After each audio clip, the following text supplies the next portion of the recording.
He says the harvest truly is plenteous, and the laborers are few.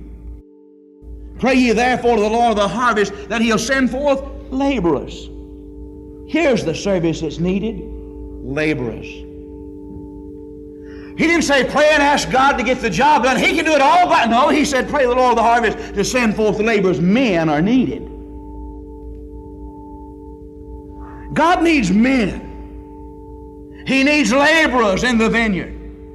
He needs laborers in the field to gather the harvest. But what kind of men does He need? Laborers.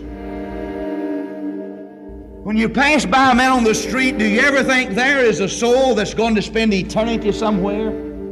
10 million years from now, that man's going to be either in heaven or in hell. Do you think about that?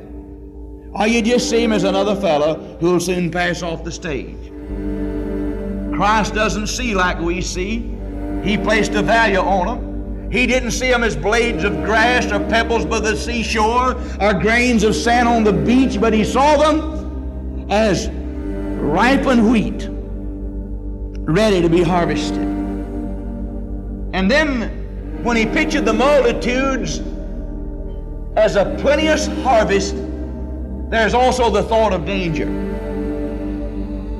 You see, when a field is ripe and it's ready to be harvested, there's a danger. There's the danger of not getting it in. It must be harvested. The harvest won't wait.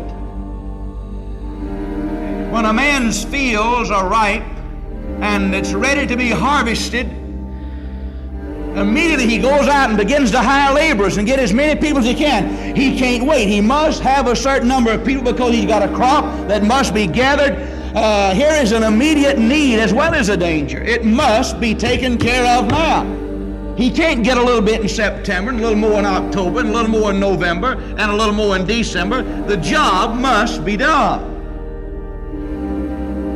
There's a danger. There's an immediate need. I don't know whether it bothers you or not, but it certainly bothers me, and I'm burdened more than I've ever been about it.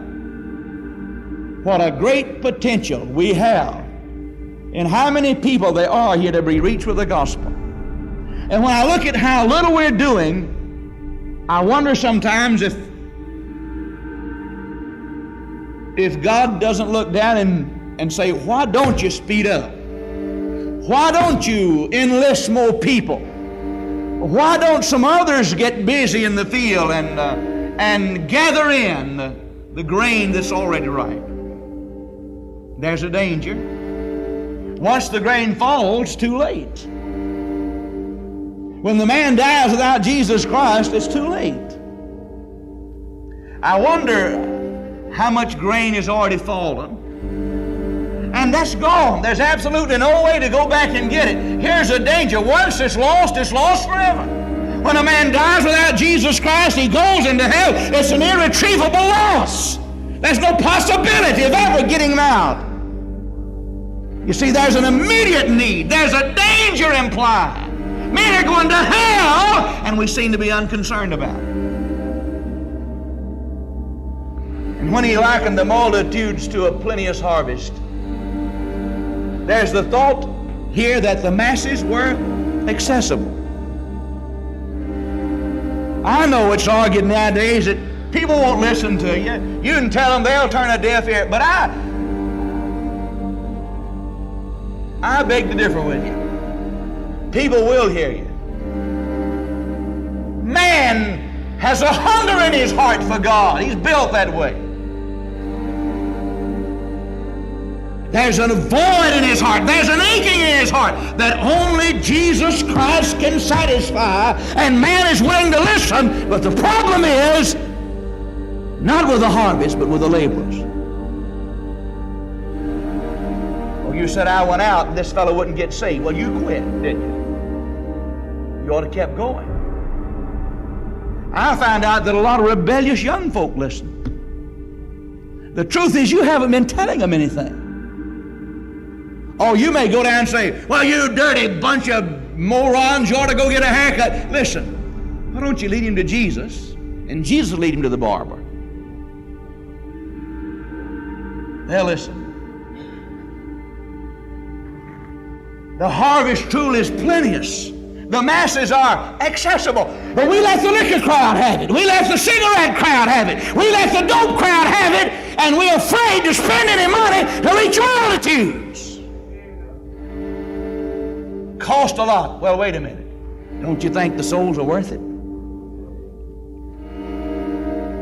I'll never be satisfied standing in the edge of the field, getting one grain occasionally. I'll never be satisfied till I'm right in the middle of the field with a sickle in both hands and it's falling everywhere and somebody's grabbing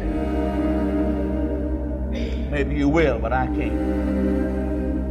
There's the idea that the masses were accessible. They're there. Tomorrow in your office, you're going to have 3 or 4 people unsaved. They're accessible. You're going to have lunch tomorrow with somebody that's unsaved. They're accessible. You're going to sit there and talk about who done your hair up last week. Are you going to talk about a new bedroom suit you bought? You're going to waste 45 minutes doing nothing day after day till finally that grain falls in the field. No, the multitudes are accessible. The harvest truly is plenteous. Here it is, boys. They're out there. They're standing up. They're saying, come get me. Come get me.